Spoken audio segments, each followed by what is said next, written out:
like, ruh-roh, it's me, Odir, KBO Review, man.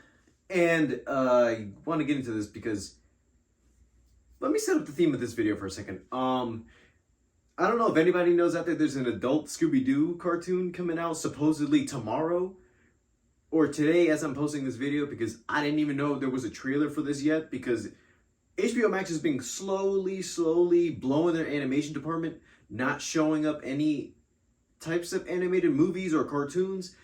And it's weird to say that this is the one time I've actually seen a trailer for a show come out the night or day before a show, which is weird because we got that teaser for Velma back early on in October during New York Comic Con. I was there to see the designs. I was there to see some of the newest voices that were being announced to play the Scooby Gang. But I find it weird that there hasn't been any other promotional material for it ever since tonight. And I find it weird because they released the trailer. I'm about to watch it right now to get a sense of what the show is going to be like. Because for those of you who don't know, Velma from Scooby-Doo is getting her own spin-off prequel show, which is another one of those cartoons or timeline continuations that's going to mess up the Scooby fans. I know it's adult themed, which is something I wanted to see in a Scooby-Doo franchise for a bit. Because as a kid, watching that old Scooby-Doo movie, I liked it for what it was, including the second one. But then later on in life, as I'm hearing that James Gunn originally wanted to make this movie rated R as like a parody version of Scooby-Doo, not just that, but other things I've seen is that Kevin Smith kind of did a concept of Scooby-Doo, of what the original Scooby-Doo 2002 movie was going to be like in Jay and Silent Bob Strike Back. And I'm like, so out of everything interesting about that movie, you could have done this? Which would have been cool. It would have been a spin on Scooby-Doo, which I know the OG fans would have been really upset about. But then again, what doesn't hurt, you know? We can get adult versions of cartoon characters, but let's see what it's going to look like now that we actually have a full trailer for Velma. And fingers crossed it actually is good, because I find it very likely that the night before you release a trailer for a show, or a movie in that case, you're in for some bad news or bad press, because something might not sit right with people. All right, guys, let's get into this in 3, 2, 1. My name is Shaggy Weed. and I've decided to finally share the bone-chilling events that drove me to assemble the greatest team of spooky mystery solvers ever. This is my story, told my way. Wow. Yeah, and out of the pictures I saw from Comic-Con, this was one of them. And it starts with a murder, bitch. If I can't convince people I didn't kill Brenda, Shaggy. I'm arrested. I know, but I also know how to find out who did kill Brenda. I think it has something to do with drugs, which I hate. Do I know you? It's Velma from Oh my god, they made for the Chad. Nice people who aren't hot. Is it called rudeness? I have an illness! Hey, Daphne. I need to face Stop. I know you think I'm a huge bitch who ditched you to be cool. What? That's so not true. Okay. The tone is almost like Harley Quinn, but Jeez.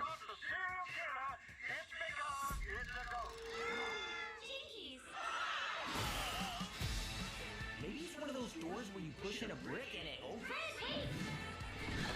okay, I like that. Still poking fun at the old concept. You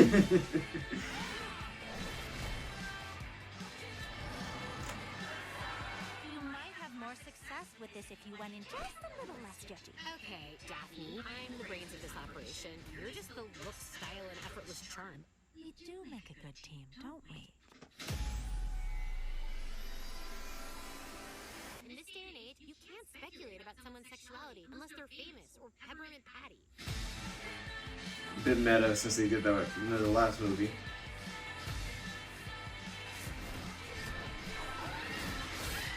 Ooh, okay. The rules feel a bit muddy. Muddy? Oh, sorry I'm not a drunk on the verge of losing custody like every other woman solving murders these days. All our classmates are idiots, so let's assume they're high. You know what 420 is, right? Yeah, it's code for adults who still watch cartoons.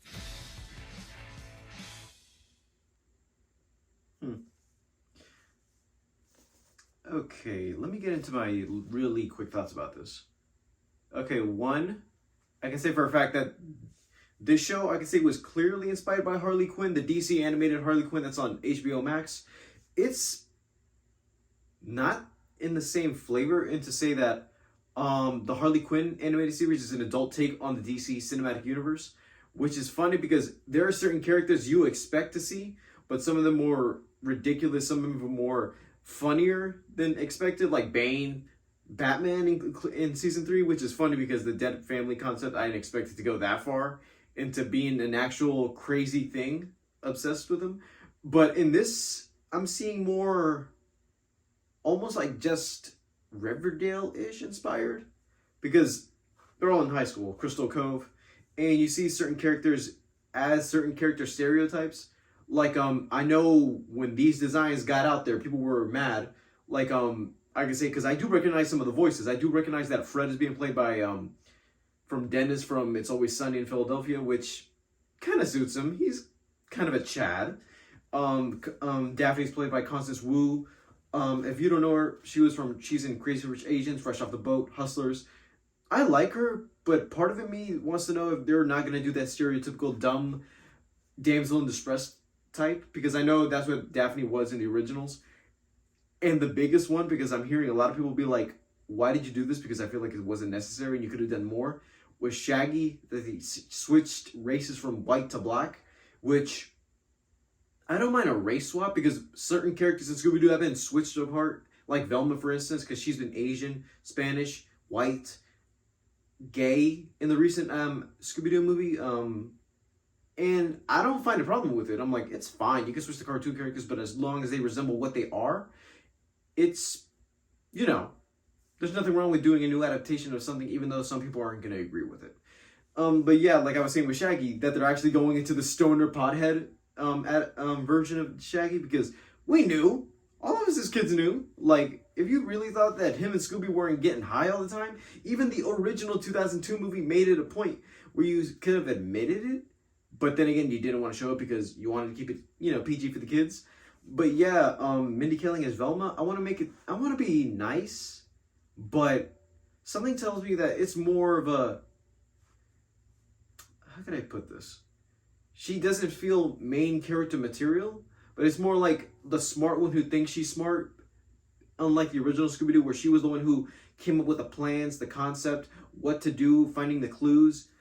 And I feel like when this show, she's being framed for murder, and I feel like she's the one in between all of the mysteries, and she's trying to get clues from everybody else. But I want to see what they can do, because I know with the animation, it feels limited because it feels like a regular down-to-earth concept. But I do love some of the facts that some of it might be exaggerated. Like you see that one part where Fred throws, I think, I'm not even sure, with one of those paper cutters. He throws it at the wall and it comes back and cuts somebody's leg off. Interesting. But then again, I want to see what they can do with the show, because if we were to get a trailer for this months ago and we got some clips of what the show tone is going to feel like, I would have been in on the show, because I'm feeling, we got enough concept material, we got enough things to elaborate on. But yeah, I'm excited for the show. But no, we got the trailer the night before and I only got a few admirable, I can say, chuckles out of it. Not too belly laughs. Not like, oh, you can't do that on Scooby-Doo, which is, another childhood property being for adults. And that's the big thing, too, I feel like is missing from the trailer, Scooby-Doo. Because if those of you don't know why he's in it, it's because they don't want to tarnish the Scooby-Doo brand by putting the dog, the face of the franchise, into an adult animated theme. I get it. But then again, it would be nice to at least not have Scooby be there, but more be like an exaggeration of Shaggy's once in a while. Like, he's imagining something every time he smokes or gets high and shit. And he sees a dog, or he's a or he can hear that, He doesn't have to show up in the show, but at least admit the fact that he does exist within the universe. But, they might not do that. They might not. The first episode or the series is supposed to come out tomorrow. I might do a first reaction to it, or my own thoughts based on the first episode, and let's see how that goes further on along the line. Because I want to see what they can do with this.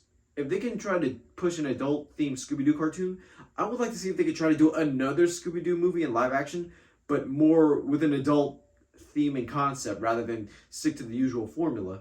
Because if they keep rebooting and rebooting Scooby-Doo over and over again, a lot of people are going to be upset with the new incarnation they did, like with Be Cool Scooby-Doo. The latest Scoob movie, it was okay, but it didn't do its part in setting up a cinematic universe for Hanna-Barbera, which people thought they were going to do. And I don't even know if that's still going on or that's dead in the water. All right, guys, that's all for today. See you guys in the next video. Bye, guys. Leave a like and subscribe.